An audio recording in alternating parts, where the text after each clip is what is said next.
يا أيتها النفس المطمئنة ارجعي إلى ربك راضية مرضية فادخلي في عبادي وادخلي جنتي. الحمد لله نحمده ونستعينه ونستغفره ونعوذ بالله من شرور أنفسنا ومن سيئات أعمالنا. من يهده الله فلا مضل له ومن يضلل فلا هادي له. ونشهد أن لا إله إلا الله وحده لا شريك له ونشهد أن محمدا عبده ورسوله. أما بعد، قال الله تعالى في القرآن العظيم والفرقان المجيد: أعوذ بالله من الشيطان الرجيم. بسم الله الرحمن الرحيم. يا أيها الذين آمنوا اتقوا الله حق تقاته ولا تموتن إلا وأنتم مسلمون. يا أيها الذين آمنوا اتقوا الله وقولوا قولا سديدا يصلح لكم أعمالكم ويغفر لكم ذنوبكم ومن يطع الله ورسوله فقد فاز فوزا عظيما.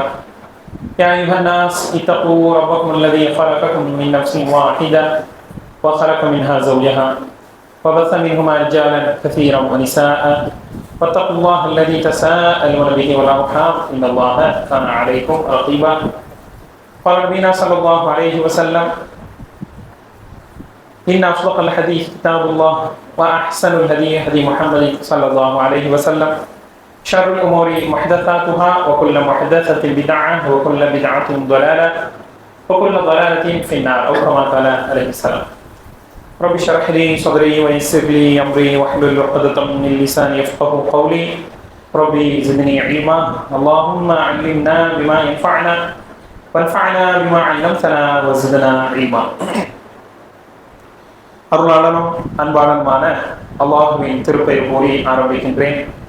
அல்லாஹ்வினுடைய அருளும் வளமும் என்றென்றும் இறுதி தூதர் முஹம்மது நபி ஸல்லல்லாஹு அலைஹி வஸல்லம் அவர்களின் மீதும் அன்னாருடைய அடிச்சுவட்டை அடிபெறலாமல் பின்பற்றி நடந்த சஹாபாக்கள், தாபியீன்கள், தபா தாபியீன்கள், அவ்வழியே வந்த ஒவ்வொரு நல்லடியார்களின் மீதும் இந்த ஜும்ஆனுடைய ஃபர்தை நிறைவேற்றுவதற்காக வேண்டி இங்கே குழுமி இருக்கின்ற நம் அனைவர்களின் மீதும் வல்ல ரஹ்மான் அல்லாஹ்வுடைய உற்சாக கருணை என்றென்றும் உண்டாகட்டுமாக. கண்ணியத்திற்கும் பெருமதிப்பிற்கும் உரிய பெரியவர்களே, சகோதரர்களே, அல்லாஹு தஆலா இந்த மார்க்கத்திலே நமக்கு நாம் வாழ்வதற்கு அல்லது நாம் வழிகாட்டுவதற்கு ஏராளமான விஷயங்களையும் பல்வேறு விதமான கருத்துக்களையும் தனது திருமறையின் மூலமாகவும் திரு தூதரின் மூலமாகவும் அருளி இருக்கின்றார். அப்படி அல்லாஹு தஆலா நமக்கு வழிகாட்டி இருக்கின்ற மிக முக்கியமான ஒரு வழிமுறை என்ன அப்படின்னு பார்த்தோம்னா, வஜஅல்னா லில்முத்தகீன இமாமா என்கின்ற அந்த ஒரு வார்த்தை தான். வஜஅல்னா, யா அல்லாஹ், எங்களை நீ ஆக்குவாயாக, லில்முத்தகீன இமாமா, முத்தகீன்களுக்கெல்லாம் வழிகாட்டியாக எங்களை நீ ஆக்குவாயாக. முதல்ல நாம தக்வாதாரிகளாக இருக்க வேண்டும், இறைச்சுடையவர்களாக நாம இருக்க வேண்டும். அது இந்த துஆவுல ஒரு உட்பொதிவாக இருந்து கொண்டிருக்கின்றது. இந்த துஆவுடைய ஆரம்பம் என்ன? ரப்பனா, எங்களுடைய இரட்சகனே, ஹபுலனா, எங்களுக்கு நீ வழங்குவாயாக, மின் அஸ்வாதினா வ துர்ரியாத்தினா, எங்களுடைய மனைவிமார்களிலிருந்தும் எங்களுடைய சந்ததிகளிலிருந்தும் எங்களுக்கு நீ வழங்குவாயாக. என்னத்த? குர்ரத அயுனின், குர்ரத அயுனின், ஒரு கண் குளிர்ச்சியை வழங்குவாயாக. ஒரு கண் குளிர்ச்சி, ஒரு முகமலர்ச்சி, ஒரு அக குளிர்ச்சி. உள்ளம் அப்படிங்கிறது குளிர்ந்து போன ஒரு தன்மையோடு ஒரு சந்தோஷமான ஒரு நிலையை நீ எங்களுக்கு என்ன செய்வாயாக? வழங்குவாயாக என்பதாக மனைவி ரீதியாகவும் குழந்தைகள் ரீதியாகவும் நாம இந்த துஆவை கேட்டுவிட்டு அதனை தொடர்ந்து வரக்கூடிய வாசகத்தையும் ஓதுவதற்கு கடமைப்பட்டிருக்கின்றோம். அதுதான் வஜஅல்னா, எங்களை நீ ஆக்குவாயாக, லில்முத்தகீன இமாமா, தக்வாதாரிகளுக்கெல்லாம் இறையற்ற உடையவர்களுக்கெல்லாம் வழிகாட்டியாக, தலைமைத்துவமாக இருக்கக்கூடிய ஒரு ஆளுமையை, ஒரு ஆற்றலை எங்களுக்கு நீ வழங்குவாயாக. இதுல அல்லாஹ் தஆலா குறிப்பிடக்கூடிய வாசகம் என்ன? இமாம். இமாம் அப்படிங்கிற ஒரு வார்த்தை அல்லாஹ் தஆலா என்ன செய்யணும்? பயன்படுத்துகின்றான். இமாம் அப்படிங்கிற அந்த வார்த்தை என்ன பொருள்? அமாம அப்படிங்கிற ஒரு பொருள். அமாம் அப்படின்னா முன்னால் அப்படின்னு அர்த்தம். அதுல இருந்து வந்தது என்னது? இமாமுன், முன்னால் நிற்கக்கூடியவர். நம்ம எல்லாத்துக்குமே தொழுகைக்கு முன்னாடி நின்று தொழ வைக்கிறார் அப்படின்னா அவர் இமாம் அப்படின்னு நம்ம என்ன செய்யறோம்? சொல்லிக் கொள்கின்றோம். நம்ம அந்த அடிப்படையில ஒரு வழிகாட்டியாக என மக்களை வழிநடத்தி செல்லக்கூடியவர்களாக, இன்னும் தொழுகையில நாம அவரை பின்பற்றக்கூடியவராக இருப்பதினால் அவர் நமக்கு என்னது இமாமாக இருந்து கொண்டிருக்கின்றார், ஒரு தலைவராக இருந்து கொண்டிருக்கின்றார், ஒரு வழிகாட்டியாக இருந்து கொண்டிருக்கின்றார் அப்படிங்கிற அந்த பொருள் இதுல என்ன செய்து இடம்பெறுகின்றது. இப்போ முத்தகீன்களாக நாம் முதல்ல இருக்கணும், இறையச்சமுடையவர்களாக நாம இருக்க வேண்டும். இறையச்சம்னா என்ன நம்ம எல்லாத்துக்குமே தெரியும். ஏன்னா எல்லா காரியத்திலேயும் அல்லாஹ்விற்கு உகப்பான காரியங்களை நாம செய்வது. ஒரு ஹராமான செயலை நம்ம செய்ய போறோம் அப்படின்னா அது அல்லாஹ்வினுடைய கோபத்தை கிளறிவிடக்கூடிய ஒண்ணு. அதே மாதிரி ஹலாலான விஷயம் தான் நம்ம கேட்காம இருந்துட்டோம் அப்படின்னா, உதாரணத்திற்கு துஆவை நாம என்ன செய்யணும், கேட்க வேண்டும். ஏன்னா மல்லம் யஸ்அலில்லாஹ், யார் அல்லாஹ்விடத்தில் துஆ கேட்கவில்லையோ யக்பப் அலைஹி, அவரின் மீது அல்லாஹ் கோபப்படுகின்றான். அப்ப இதுவும் என்னது, அல்லாஹ்வினுடைய திருப்பொருத்தம் இல்லாத, அல்லாஹ்வினுடைய கோபத்தை கிளறக்கூடிய ஒரு செயல்பாடு. எது? துஆ கேட்காம இருக்கிறது, தொழாம இருக்கிறது, நன்மைகள் செய்யாம இருக்கிறதும் என்னது. ஏழை எளிய மக்கள் என்ன செய்யறாங்க, கேட்கறாங்க, நம்ம கொடுக்காம இருக்கணும் அப்படின்னா நாளைக்கு நம்ம என்ன செய்யணும், அல்லாஹ்விடத்துல போய் இன்னும் பதில் சொல்ல வேண்டிய அவசியம் வந்துடும். அப்ப அது எல்லா காரியங்களும் நன்மையை விடுவது, நன்மையை செய்யாமல் இருப்பது, நன்மையை மறுப்பது, நான் செய்ய மாட்டேன் அப்படின்னு என்ன செய்வது, நிற்பது, அது எல்லாமே என்னது அல்லாஹ்வினுடைய கோபத்தை உருவாக்கக்கூடிய ஒரு செயல்பாடு. அப்ப இது எல்லாமே என்னது, அல்லாஹ்விற்கு எது உவப்பான காரியங்களோ அப்படிப்பட்ட அந்த காரியத்தை நாம செய்கின்ற பொழுது நாம இறையச்சமுடையவர்களாக இருந்து கொண்டிருக்கின்றோம் என்பதாக ஒரு அர்த்தம். அதே மாதிரி அல்லாஹ்விற்கு உவப்பான காரியங்களை நாம செய்கின்ற பொழுது அல்லாஹ் தஆலா நம்மின் மீது திருப்பொருத்தம் அடைகின்றான், நம்மின் மீது திருப்பொருத்தம் கொள்கின்றான்.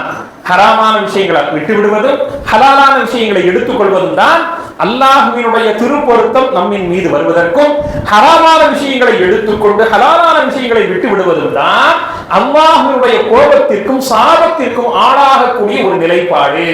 அப்ப இந்த ஒற்றை வரிதான் ஏன்னா ஹலாலா இருக்கணும், ஹராமா இருந்துக்கணும் அப்படின்னு இருந்தா தான் நாம இறையச்சமுடையவர்களாக என்ன செய்ய முடியும், ஆக முடியும். நாம செய்யக்கூடிய எல்லா செயல்பாடுகளும், நாம் கருக்க வேண்டிய எல்லா செயல்பாடுகளும் என்ன செய்கிறோம், இந்த ஒற்றை வரியில உள்ளடங்கிவிடும்.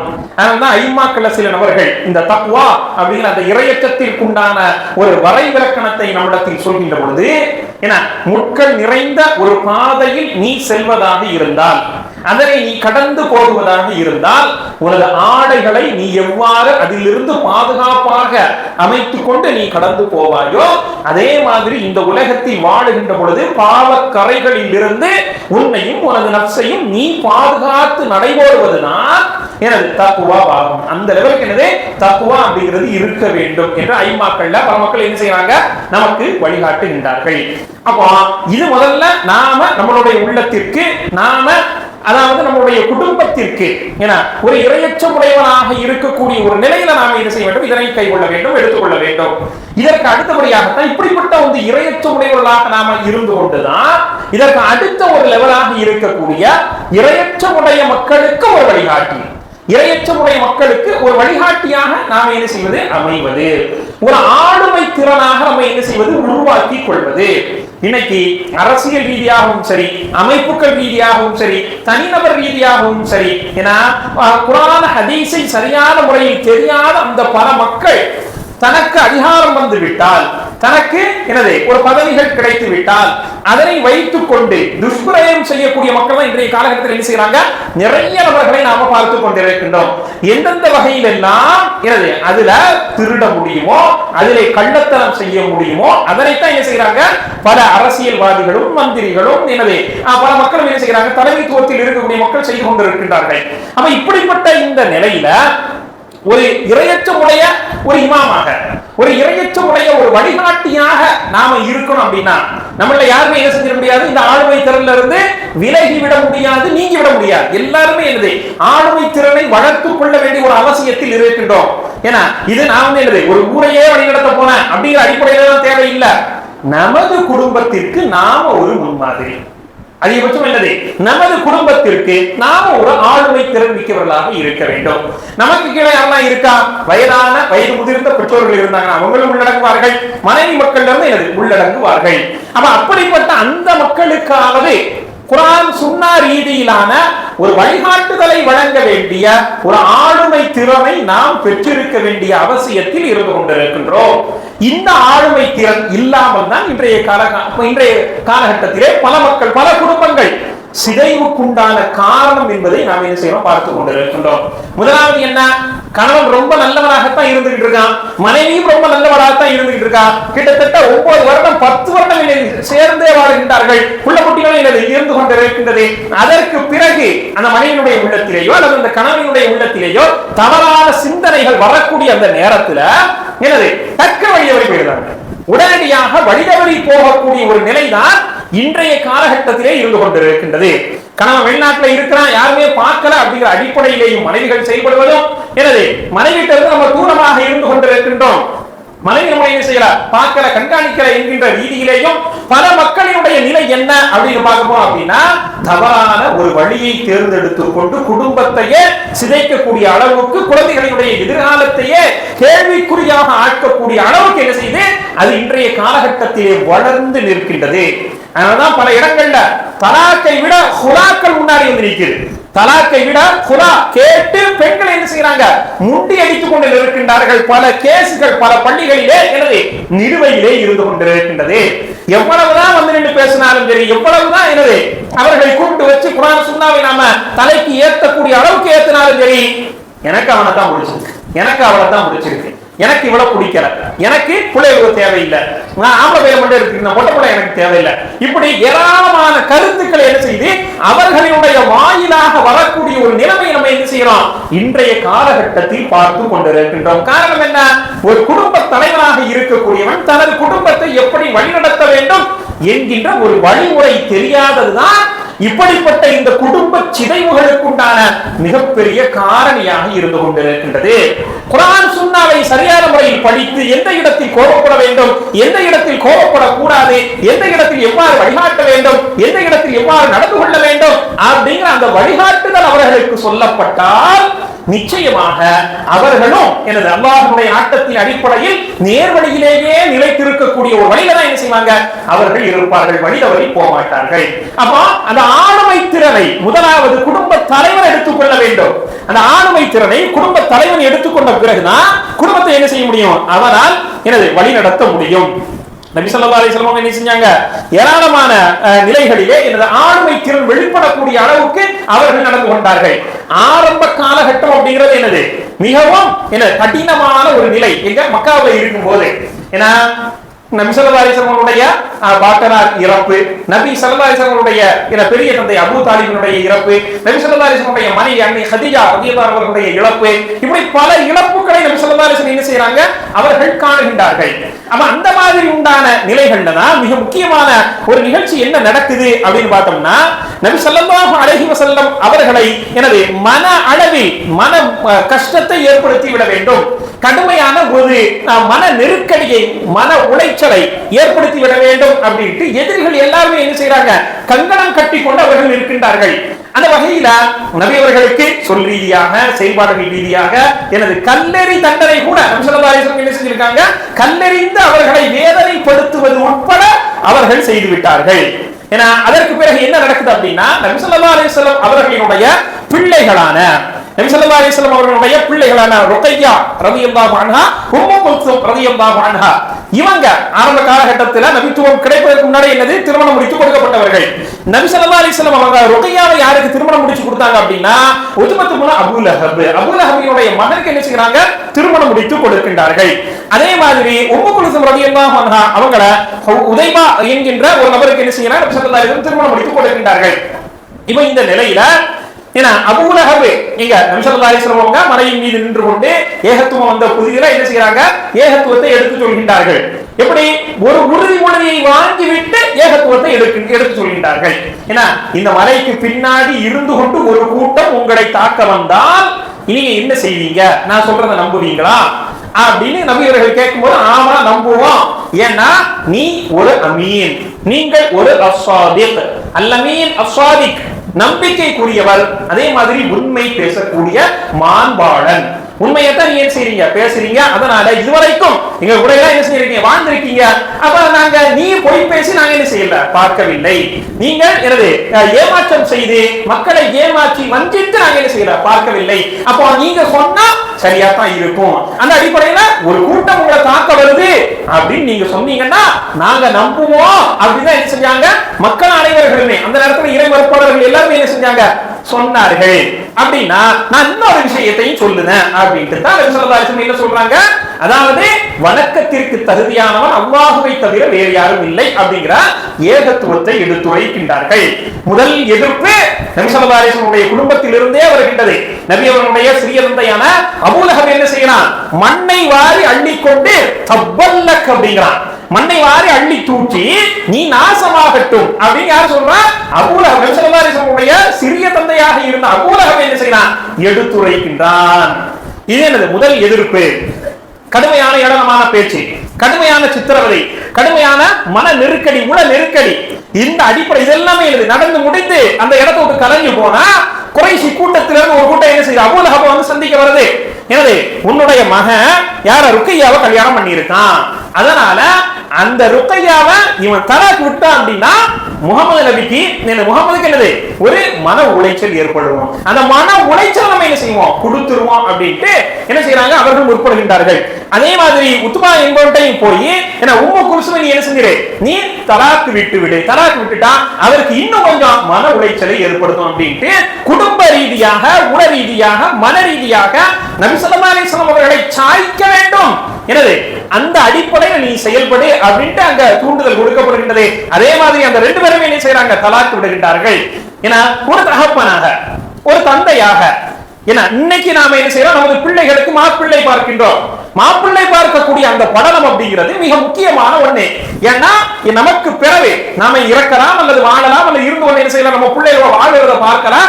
ஏன்னா எப்படி இருந்தாலுமே என்னுடைய பிள்ளைக்கு கணவனாக கிடைக்கக்கூடியவர் ஒரு நல்ல தன்மை உள்ளவனாக இருக்க வேண்டும், குர்ஆன் சுன்னாவை பின்பற்றக்கூடியவனாக இருக்க வேண்டும், ஒரு அளவு தன்னிறைவு பெற்ற கடன் இல்லாத நெருக்கடி இல்லாத கெட்ட பழக்க வழக்கங்கள் இல்லாத ஒரு அளவுக்கு எழுது நல்லவனாக இருந்தால் கூட போதுமே என்கின்ற எண்ணத்துல தான் நம்ம என்ன செய்யறோம், தேடி பிடித்து என்ன செய்யறோம் ஒரு மாப்பிள்ளையை கொண்டு வந்து கல்யாணம் முடித்து வைக்கின்றோம்.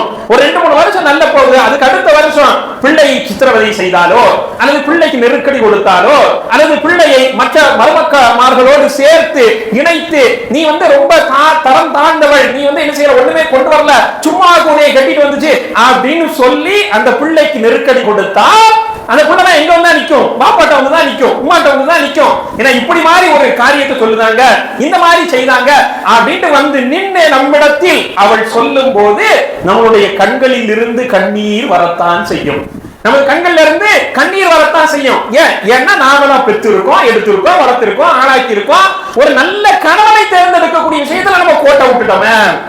எப்படி இந்த புள்ள என்ன செய்ய வளர்ந்துகிட்டு இருக்கோம், கஷ்டப்பட்டு வாழ்ந்துகிட்டு இருக்கும், ஆனாலும் கூட கெட்டி கொடுத்த அந்த நிலை அந்த படலம் அப்படிங்கிறது ஒரு தவறான ஒரு நிலையை தேர்ந்தெடுத்ததின் காரணமாக என்ன ஆகி போடுவோம், நாம உயிர் வாழக்கூடிய நிலைமை வரைக்கும் இவருக்கு போய் கட்டி கொடுத்துட்டோமே, இப்படி ஆகி போச்சா, ஒரு நல்லவனுக்கு கட்டி கொடுத்துருந்தா அப்படின்னா நம்ம பிள்ளை நல்லா இருக்குமே, பேரம் பேத்தியை நல்லா வளர்க்கறதுக்கு ஒரு வசதியா வளர்க்கறதுக்கு ஒரு வழிவகுத்து இருக்குமே அப்படின்ட்டு நாம கடைசி வரைக்கும் நினைக்கக்கூடிய ஒரு நிலையை என்ன செய்யும் தொடரும். அதனால அந்த டயத்தில் நம்ம என்ன செய்யறோம், ஏன்னா மனமுடைந்து போய் விடுகின்றோம், ஒரு சிரமமான ஒரு நிலைக்கு நாம் என்ன செய்யறோம் ஆளாகி விடுகின்றோம்.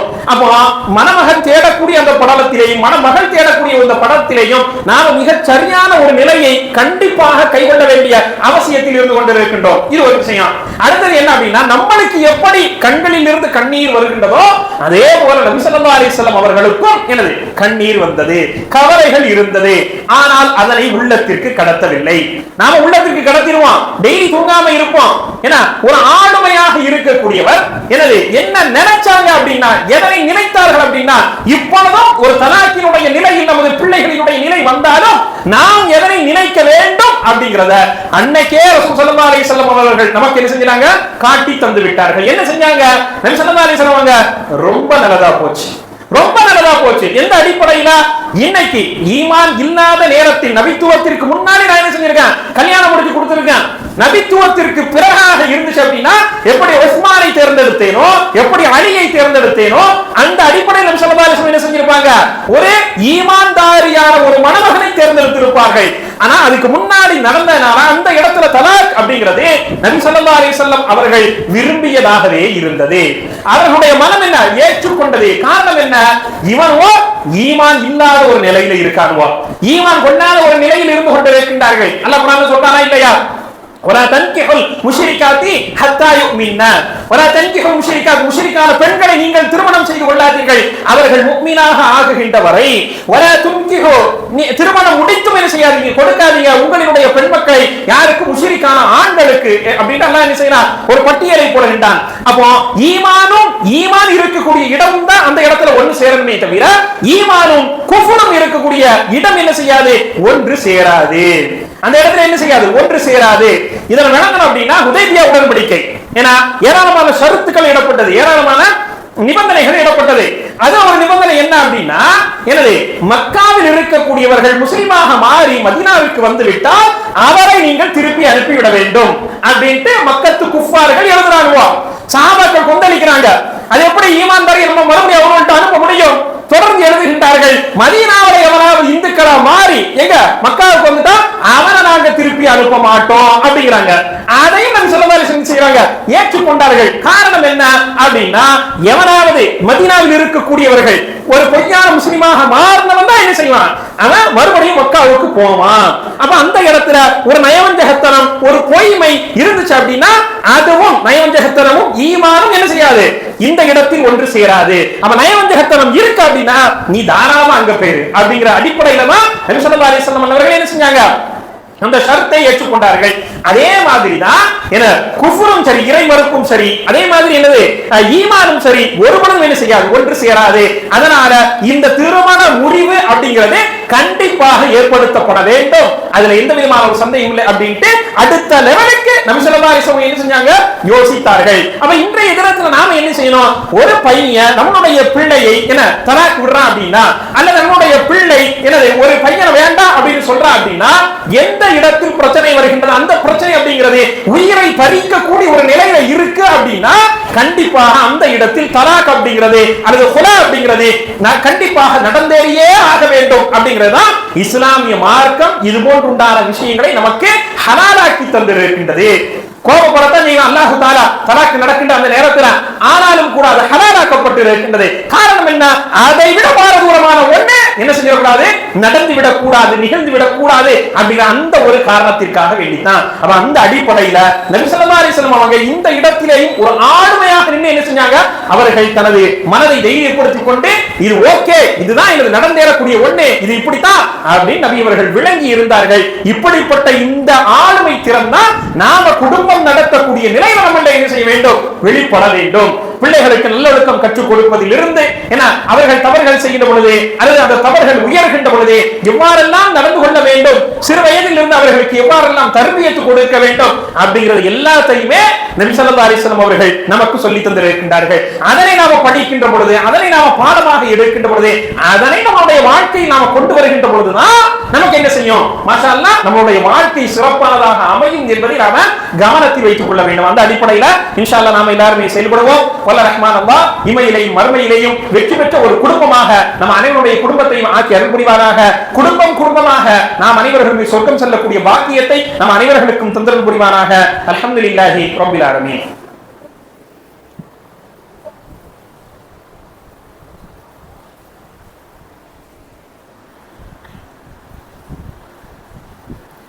இன்னல் ஹம்த குல்லஹு லில்லாஹ் ஸலாத்து வஸ்ஸலாமு அலா ரசூலில்லாஹ் வ அலா ஆலிஹி வ ஸஹ்பிஹி அஜ்மஈன். அம்மா பஅத். கண்ணியத்திற்கும் பெருமதிப்பிற்கும் உரிய எல்லாம் அல்ல அல்லாஹ்வின் நல்லடியார்களே, பெரியோர்களே, சகோதரர்களே, ஒரு குடும்பத்தை நடத்தி செல்லக்கூடியவர்கள் குடும்பத்தினரிடமிருந்து ஒரு தவறுகள் வெளிப்பட்டால் அதனை கண்டும் காணாமல் என்ன செஞ்சிடக்கூடாது? கடந்து போய் விடக்கூடாது. ஒரு மனைவி தவறு செய்தாலும் சரி, நமது பிள்ளைகள் தவறுகள் செய்தாலும் சரி, அதனை நம்ம என்ன செய்ய வேண்டும்? கண்டிப்பாக கண்காணித்து அதனை நாம அந்த தவறை திருத்துவதற்கு முயற்சி செய்ய வேண்டும். கண்டிப்பாக அந்த தவறை நாம திருத்தித்தான் ஆகணும். ஏன் அப்படின்னா நபி ஸல்லல்லாஹு அலைஹி வஸல்லம் அவர்கள் ஒரு மனிதரை பற்றி சொல்கின்ற பொழுது மறுமை நாளையில் அல்லாஹ் தஆலா அவரை பார்க்கவும் மாட்டான். பார்க்க மாட்டான்னா கருணை பார்வை கொண்டு பார்க்க மாட்டான். அவனிடத்தில் அல்லாஹ் தஆலா என்ன செய்ய மாட்டான்? பேச மாட்டான். ஏன்னா அவனுக்கு மன்னிப்பு இருக்கு, ஆறுதலாக பேசணுமா இல்லையா? அது என்ன செய்யாது, அவருக்கு நடைபெறாது. அதே மாதிரி அவன் செய்த அந்த பாவத்திலிருந்து குறிப்பிட்ட ஒரு நிலை வரைக்கும் அல்லாஹ் அவரை தூய்மைப்படுத்தவே மாட்டான் அப்படின்னு சொல்லி ஒரு 3 நபர்களை பட்டியலிடுகின்ற பொழுது அதுல ஒரு நபர் யார் அப்படின்னா தையூஸ் என்பதாக நபி ஸல்லல்லாஹு அலைஹி வஸல்லம் அவர்கள் குறிப்பிடுகின்றார்கள். தையூஸ் என்பவன் யார்? அந்த தையூஸ் மனைவி செய்யக்கூடிய தவறை கண்டும் காணாமல் இருப்பவன், தனது குடும்பத்தார் செய்யக்கூடிய தவறுகளை. இன்றைய காலகட்டத்திலேயும் நாம பார்க்கின்றோம், எனவே என்கிட்டையும் தவறு இருக்கு, அவள்கிட்டையும் தவறு இருக்கு, அதனால என்னது 2 தவறு பரஸ்பரமா ஓடிடும் அப்படின்னு நினைச்சுட்டு நம்ம என்ன செய்யறோம், அவன் நம்மளை கண்டுக்கிட்டாங்க, நம்ம அவளை கண்டுக்கிட கூடாது அப்படின்ட்டு எழுதப்படாத ஒரு ஒப்பந்தமாக என்ன செய்யறாங்க, இன்னைக்கு பல தம்பதிகள் வாழ்ந்து கொண்டு இருக்கின்றார்கள். அது தவறு. ஏன்னா எல்லாருமே கெட்டவனாக இருந்தா குடும்பம் என்ன ஆகும், நாசமாத்தான் ஆகும். அப்ப அந்த நிலைமைக்கு என்ன செய்யக்கூடாது, ஆளாகி விடக்கூடாது. குடும்பத்துல என்ன தவறுகளை நாம பார்க்கின்ற பொழுது தவறுகள் இருந்துச்சு அப்படின்னா கண்டிப்பாக அதை நாம சரி செய்து கொள்ள வேண்டும். இப்ப மனைவி என்ன செய்யறா, வீட்டுல இருந்துகிட்டு டிவி தொடர்ந்து பார்த்துக்கிட்டு இருக்கா தேவையில்லாத விஷயங்களை. அதே மாதிரி என்ன செய்யறா, நாடகங்கள் என்னது சீரியல்களா அவ பார்த்துக்கிட்டு இருக்கா அப்படின்னா, இதெல்லாம் என்னது சுத்த வேஸ்ட், இதெல்லாம் தேவையில்லை, இதெல்லாம் நீ என்ன செய்யாத அப்படின்னு சொல்லிட்டு நாம கண்டிப்பாக எடுத்து சொல்லி அதை திரும்ப திரும்ப கண்டிப்பாக சொல்ல வேண்டிய ஒரு நிலையில தான் இருக்கும். ஏன்னா மன்றாமின் முன்கரன் சொல்லி உதவி ஏன்னா உன்னால முடிஞ்சு அப்படின்னா கையால தடு, இல்ல அப்படின்னா என்ன வாயால சொல்லு, இல்ல அப்படின்னா உள்ளத்தாலையாவது வெறுத்துரு. ஆனா இந்த 3வது நிலையும் கடந்து எழுது நம்மள்கிட்ட நிக்குது. எப்படி? அதாவது உள்ளத்தால வெறுக்கக்கூடிய அந்த நிலையை மாறி என்னது, சரி ஓகே பண்ணிட்டு போட்டோம், கொஞ்ச நேரம் தானே, சரி ஓகே கொஞ்ச நேரம் தானே செஞ்சுட்டு போட்டோம் அப்படி நம்ம என்ன செய்யணும், நடந்துகிட்டோம் அப்படின்னா இந்த தவறுகள் தொடர்கின்ற பொழுது குடும்பத்திற்கு ஒரு மிகப்பெரிய பாதிப்புகள் வந்து அடையும். நல்லா பாதுகாக்கணும். குடும்பத்திற்கு என்னது, அல்லாஹ்வினுடைய அருள்ல இருந்து நம்ம தூரம் ஆயிட்டோம் அப்படின்னா எல்லா முசீபத்துக்களும் நமது குடும்பத்தை வந்தடைவதற்கு நாம செய்யக்கூடிய தீமைகளே அது காரணமாக அமைந்துவிடும். அப்ப அதை நம்ம தடுக்கணும் அப்படின்னா தீமைகளுக்கு தடுத்தாக வேண்டும். தீமைகளில் புதிதாக உழையக்கூடிய தீமைகளையும் தவறுகளையும் சுட்டிக்காட்டி எடுத்து சொல்லி தடுத்தாக வேண்டும் அப்படிங்கிறத நாம விளங்கிக்கணும். அப்பதான் என்ன செய்யும், குடும்பம் சீராக இருக்கும் அப்படிங்கிறத நாம தெளிவான முறையில் தெரிந்து கொள்ள வேண்டும். ஒண்ணு இல்ல, நபி ஸல்லல்லாஹு அலைஹி வஸல்லம் நபி மூசா அலைஹிஸ்ஸலாம் அவங்களை எடுத்துக்கிட்டீங்களா, கதிர் அலைஹிஸ்ஸலாம் அவர்களோடு அவர் என்ன செஞ்சாரு, பயணப்பட்டு போனாரு. ஒவ்வொரு விதமான செயல்பாடுகளையும் கதிர் அலைஹிஸ்ஸலாம் அவர்கள் செய்தார்கள். போகும்போதே என்ன செஞ்சாங்க, நான் வந்து ஒரு சில காரியத்தை செய்வேன், நீ என்ன செஞ்சிடக்கூடாது, கோபப்படக்கூடாது, நான் ஏன் செஞ்சேன் எது செஞ்சேன் அப்படின்னு உடனடியா நீ என்ன செய்யக்கூடாது, கேட்க கூடாது அப்படிங்கிற ஒப்பந்தத்தோடு தான் என்ன செய்யறாங்க, கூட்டிட்டு போறாங்க. ஆனா கூட்டு போன இடத்துல என்ன நடக்குது, ஒரு கொலை ஒன்று செய்யறாரு கதிர் அலைஹிஸ்ஸலாம், நீ ஏன் கொலை செஞ்ச அப்படின்னு அவர் அந்த இடத்துல பொங்குறாரு. அதே மாதிரி என்னது, ஒரு செவரு இடிஞ்சு விழுந்துருச்சு, அதை மறுபடியும் என்ன செஞ்சு கெட்டிக்கிட்டு இருக்காரு, தேவையில்லாத வேலையை பார்த்தியா அப்படின்னு மூசா அலைஹிஸ்ஸலாம் சொன்னாங்க. அதே மாதிரி என்னது, ஒரு கப்பல் இருக்கு, அந்த கப்பல்ல ஒரு ஓட்டை போட்டு அதை என்ன செய்யறாங்க, பழுதாக்குகின்றார்கள்.